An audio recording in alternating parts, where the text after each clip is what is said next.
ज्यादा पूजा पाठ करने से क्या होता है, लाभ या हानि। दोस्तों, हम में से अधिकतर लोग भगवान की भक्ति पूजा अर्चना इसलिए करते हैं ताकि ईश्वर हमारे दुख मिटा सके और हमारा मन शांत हो सके।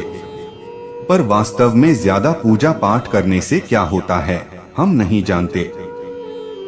आज का यह वीडियो उन्हीं भक्त गणों के लिए है जिनके मन में भगवान के प्रति असीम आस्था है और वह चाहते हैं कि भगवान ही उन्हें भवसागर से पार लगाएं। यह वीडियो इसलिए भी बनाया गया है क्योंकि अधिकतर लोगों को लगता है मुंह से हरे कृष्णा हरे रामा बोलना ही सबसे उत्तम है। क्या सिर्फ भगवान के सामने सर झुककर उन्हें प्रणाम करना काफी है या फिर इससे भी बड़ी हमारी कोई जिम्मेदारी है? जी हाँ, ऐसा क्यों होता है कि भगवान की भक्ति करने वाले लोग अक्सर ज्यादा दुखी दिखाई देते हैं उनकी अपेक्षा जो अय्याशी करते हैं? वास्तव में इसके पीछे का कारण आप तभी समझेंगे जब आप इस वीडियो में दी गई एक एक बात को ध्यानपूर्वक समझेंगे। तो वीडियो को ध्यानपूर्वक सुने और लास्ट तक जरूर सुने। तो चलिए जानते हैं कि ज्यादा पूजा पाठ करने से क्या होता है। लाभ या समय की बर्बादी। दोस्तों, पूजा पाठ हमें थोड़ी देर के लिए मानसिक शांति दे देती है, लेकिन कुछ पल बाद वही बेचैनी हमारे समक्ष फिर खड़ी हो जाती है। ऐसे में मनुष्य इस दुविधा में पड़ जाता है कि पूजा पाठ का असल में लाभ होता भी है कि नहीं। देखिए, समस्या पूजा पाठ में नहीं है बल्कि दिक्कत हमारे अज्ञान में है। हमें नहीं पता यज्ञ क्या है, हवन भजन कीर्तन भक्ति क्या है, लेकिन फिर भी हम इन चीजों को निभाने लग जाते हैं। दरअसल हम खुद को ही इस बात से ठगाए रहते हैं कि हमारी वास्तविक समस्या क्या है। हम नहीं जानते हमारी परेशानी क्या है और उस परेशानी का इलाज क्या है।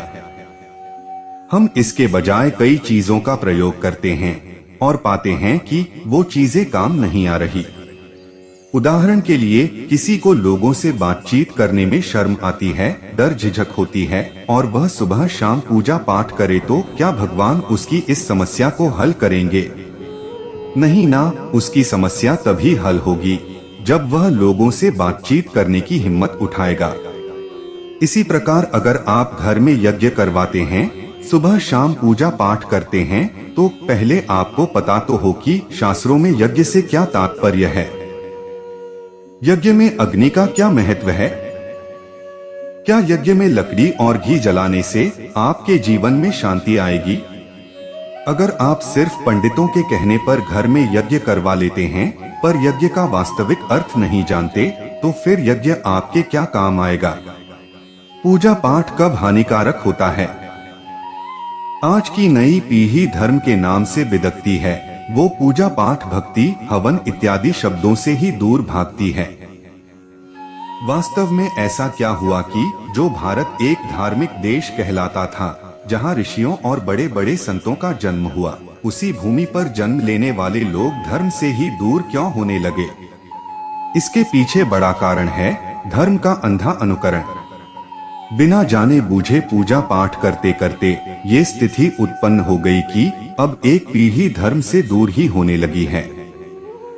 उसे पता लगने लग गया है कि जो पाठ जब हमारे माता पिता या पूर्वज करते थे, उनसे वास्तव में तो कुछ लाभ होता नहीं, तो भला हम क्यों करें?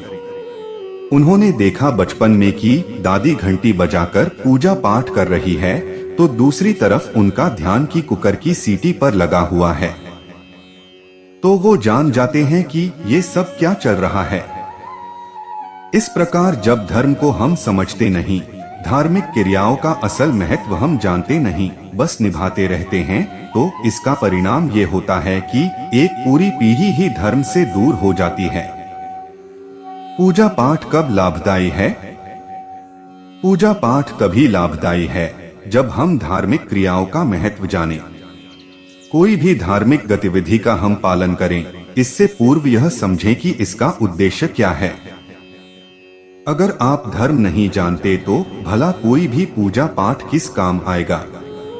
अगर आप घर में यज्ञ करवाते हैं इस मंशा के साथ कि यज्ञ में लकड़ी जलाकर हवा शुद्ध हो जाती है, तो इससे आप भला किसको बेवकूफ बना रहे हैं। वैसे ही पर्यावरण में प्रदूषण बढ़ता जा रहा है, पर वास्तव में यज्ञ का अर्थ है स्वयं की आहुति देना, अर्थात अपने ज्ञान, ऊर्जा, समय, पैसे इत्यादि सभी संसाधनों को किसी सही कार्य में झोंक देना, ताकि सीधा आपको दुखों से मुक्ति हो और परमात्मा से मिलन हो सके। तब वास्तव में यज्ञ का फायदा हुआ। इसी प्रकार अगर आप कृष्ण राम की मूर्ति के आगे झट से हाथ जोड़ लेते हैं और समझेंगे कि भगवान आपको आशीर्वाद देंगे, तो ऐसा करके लाभ नहीं होगा। फायदा आपको मात्र तब होगा जब आप राम का योग वशिष्ठ सार पढ़ेंगे और कृष्ण की गीता में लिखी बातों को समझेंगे।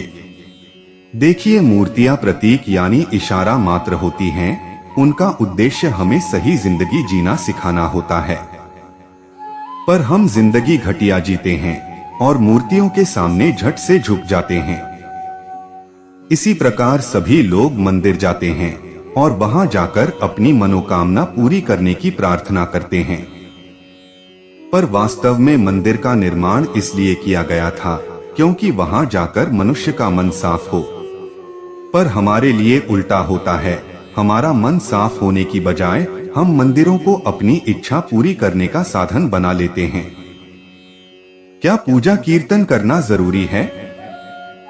देखिए, पूजा कीर्तन का महत्व आपको शांति, सच्चाई और सहजता तक लेकर जाना है।